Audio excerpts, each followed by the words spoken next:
Today we're going to be talking about attribution theory, and we're going to talk about it through the eyes of a clinical dietitian.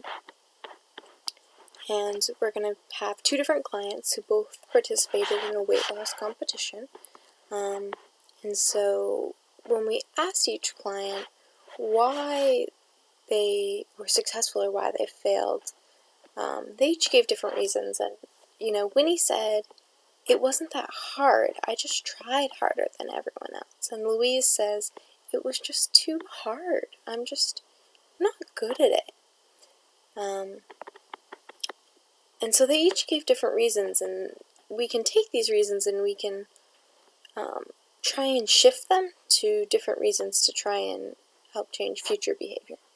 And so the reasons we give are called attributions, hence the name attribution theory. And we can categorize our attributions into 4 different categories. So we have luck, was the wind blowing against you or with you? Ability, like are you good at a sport or are you bad at this one? Effort, how hard are you trying? And difficulty, are you pushing a boulder up a hill or down a hill?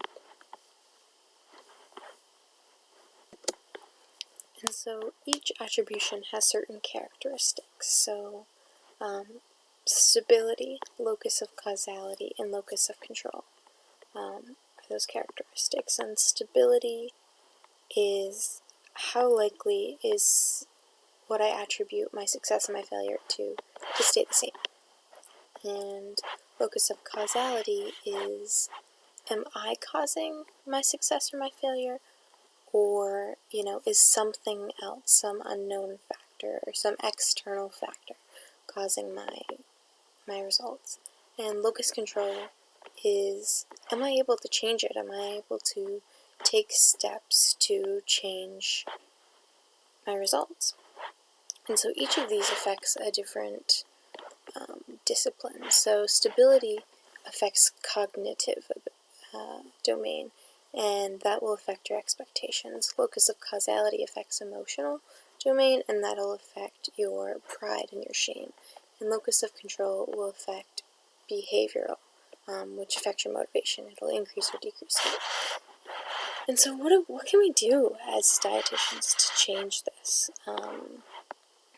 And so the major thing is attribution retraining, which sounds like this huge complex thing, but it's basically just telling people to change their attributions.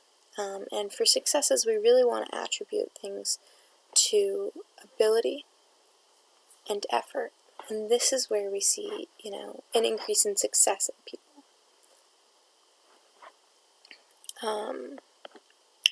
Because we really don't want to attribute successes to luck or, to difficulty, because that doesn't make anyone feel good. And if they think that it's because of them, if it's an internal cause, then they're more likely to try harder and put more effort in.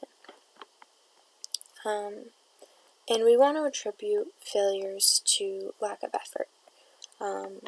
We really don't want to attribute failure to ability, because then they believe that they cannot do it. So we really want to shift attributions to effort for failure. That can really help with increasing success. And so remember, people quit if they experience consistent failure.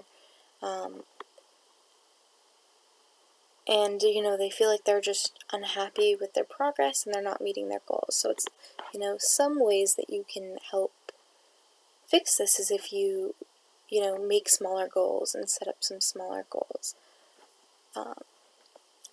But we do see that if you add even one or maybe, 2 or 3 positive aspects to either working out or eating healthy, people will stick to it.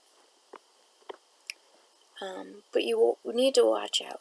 People are always going to make attributions to, their failures, like, oh, I just had a bad day, just not good at it. But we need to remind people to make attributions to their successes. That, if they're working hard and if they're good enough to be successful, and just kind of remind them and build them up so that they feel like they can do it.